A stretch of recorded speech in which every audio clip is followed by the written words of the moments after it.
Assalamualaikum warahmatullahi wabarakatuh. Jumpa lagi dengan saya Bustami Narda. Sahabat BN, saya doakan kepada Allah Subhanahu wa taala, Tuhan Yang Maha Esa, semoga kita seluruhnya mendapatkan perlindungan darinya dan diberinya petunjuk ke jalan yang benar. Tewasnya pemimpin tertinggi Hamas, pejuang Palestina Ismail Haniyeh dalam suatu serangan di kediamannya di Teheran hari Rabu 31 Juli 2024 kemarin, dalam rangka Ismail Haniyeh menghadiri pelantikan presiden baru Iran, menyentakkan umat Islam bahwa persatuan dan kesatuan bagi umat Islam yang terpatri di dalam prinsip innamal mu'minuna ikhwatun, orang mukmin itu bersaudara, sudah seharusnya tidak lagi diwarnai oleh irama-irama, warna-warna munafiknya sebagian umat Islam, di mana di dalam perjuangan umat Islam di Palestina terhadap kekejaman Zionis Israel yang telah membunuh tidak sedikit lagi umat Islam di Palestina, ada juga di antara yang mengaku umat Islam diam-diam berpihak kepada Zionis Israel dengan berbagai dalih, dengan berbagai alasan yang kesannya dalih dan alasan itu tak lebih hanya sebagai argumentasi yang hanya dibuat-buat demi melindungi untuk mendapatkan keuntungan pribadi dan kelompok belaka. Saudara, pemimpin Hamas Ismail Haniyeh tewas dalam serangan di Teheran, Iran. Kematian Haniyeh dibenarkan oleh Hamas dan Garda Revolusi Iran. Hamas menuding serangan dilakukan Israel. Selain Haniyeh, salah satu pengawalnya juga tewas. Garda Revolusi Iran sedang menyelidiki peristiwa tersebut. Sebelum tewas, Haniyeh sempat bertemu dengan pemimpin tertinggi Iran, Ayatollah Ali Khamenei, dan Presiden Iran Masoud Pezeshkian. Di Teheran, Iran mengaku memberi dukungan keuangan logistik dan pelatihan kepada Hamas. Ismail Haniyeh pernah menjadi Perdana Menteri Otoritas Palestina pada 2006 setelah Hamas menang mayoritas dalam pemilihan legislatif Palestina tahun itu. Haniyeh bergabung dengan Hamas pada 1987. Ia meninggalkan jalur Gaza pada 2019 dan tinggal dalam pengasingan di Qatar. Israel mengincar Ismail Haniyeh dan petinggi Hamas lainnya pasca serangan Hamas ke Israel pada 7 Oktober tahun lalu. Pemerintah Tiongkok mengutuk pembunuhan terhadap pemimpin Hamas Ismail Haniyeh dan khawatir kejadian ini bisa makin memperuncing krisis di Gaza. Kementerian Luar Negeri Tiongkok meminta semua pihak untuk menahan diri agar konflik di Timur Tengah tidak semakin memanas. 事件可能导致地区局势进一步动荡，深感忧虑。中方一贯主张通过。 Lalu bagaimana masa depan perdamaian Palestina Israel pasca tewasnya pemimpin Hamas Ismail Haniyeh? Kami akan membahasnya bersama pengamat Timur Tengah Mustafa Abdurrahman. Assalamualaikum Pak Mustafa, terima kasih sudah bergabung bersama kami di Kompas Petang. Waalaikumsalam Mbak Cynthia. Iya Pak Mustafa, dengan peristiwa ini Anda membacanya akan ada aksi balasan dari Hamaskah atau akan seperti apa? Ya, tentu yang pantas membalas itu Iran. Beberapa menit yang lalu, Garda Revolusi Iran secara resmi menuduh Israel di balik tewasnya pemimpin Hamas Ismail Haniyeh. dan berjanji akan melakukan balasan secara maksimal.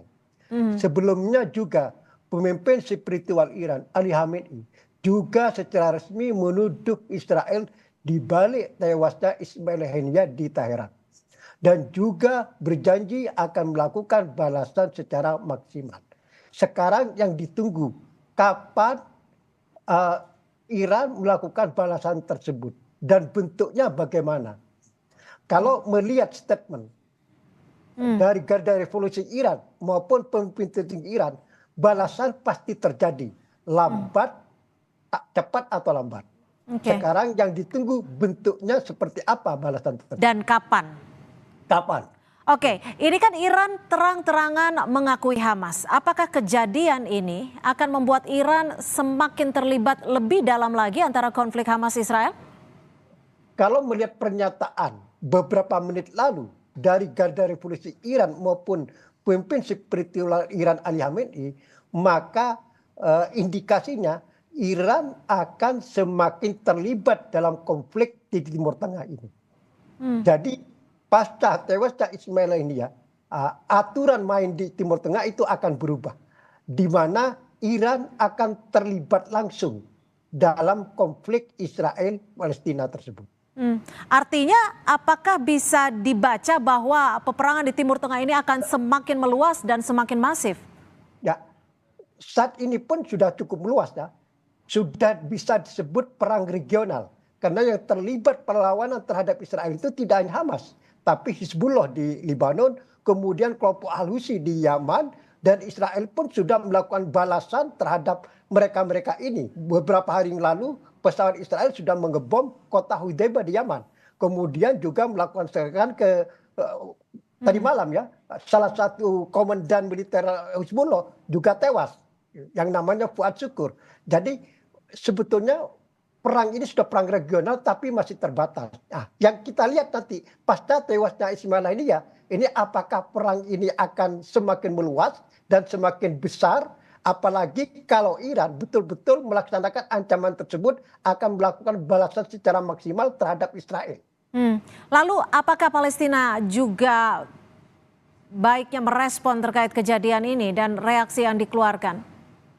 Ya, Hamas tentu dan faksi-faksi Palestina yang lain termasuk Fatah itu mengecam keras terhadap keterlibatan Israel dalam tewasnya Ismail Haniyeh di Teheran tersebut. Sekarang di tepi barat semua kota-kota melakukan mogok sebagai protes atas atau sebagai aksi balasan terhadap tewasnya Ismail Haniyeh.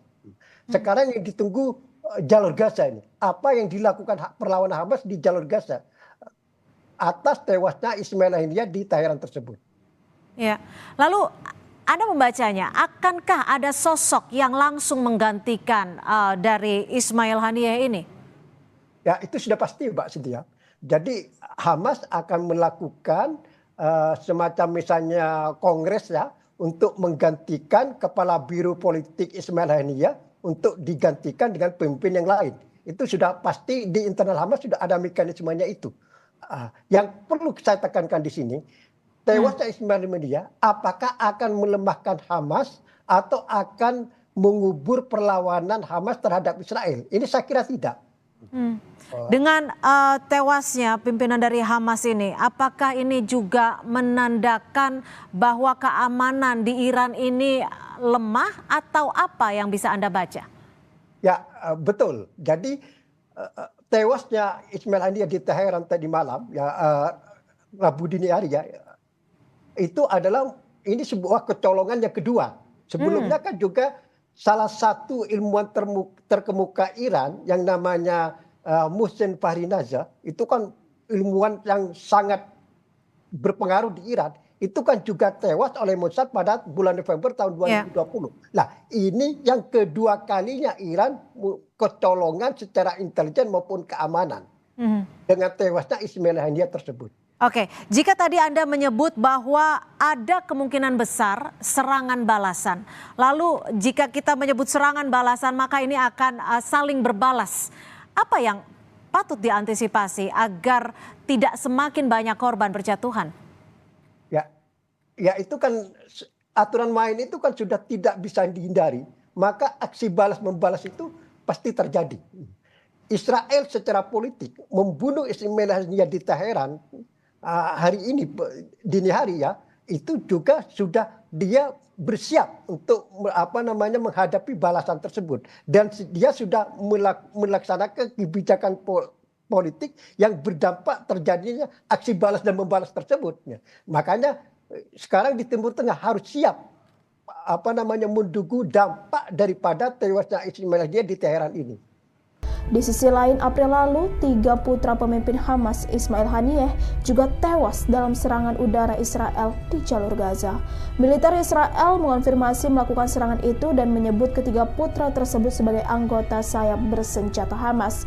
Ketiga putra itu, Hazem, Amir, dan Muhammad, tewas ketika mobil yang mereka tumpangi dibom di Camp Al-Shati di Gaza. 4 cucu Haniyeh, 3 perempuan, dan seorang laki-laki juga tewas dalam serangan itu, kata Hamas. Dan pemirsa, mantan Wakil Presiden ke-10 dan ke-12 Republik Indonesia Yusuf Kala berbela-sungkawa atas meninggalnya pemimpin Hamas Ismail Haniyeh. JK mengenang Ismail sebagai pejuang perdamaian dan keadilan bagi Palestina. Assalamualaikum warahmatullahi wabarakatuh. Dalam kesempatan ini saya ingin menyampaikan ucapan bela-sungkawa Innalillahi wa inna ilaihi raji'un atas tewasnya almarhum Ismail Haniyeh. Haniyeh seorang pejuang Palestina di Gaza. Dia mempunyai kepimpinan yang kuat di kalangan Palestina. Di Teheran tentu. Dalam 3 minggu lalu saya bertemu beliau di Doha, dan dalam pertemuan tersebut sebenarnya dia sangat ingin mencapai kedamaian dan penyelesaian yang adil di Palestina.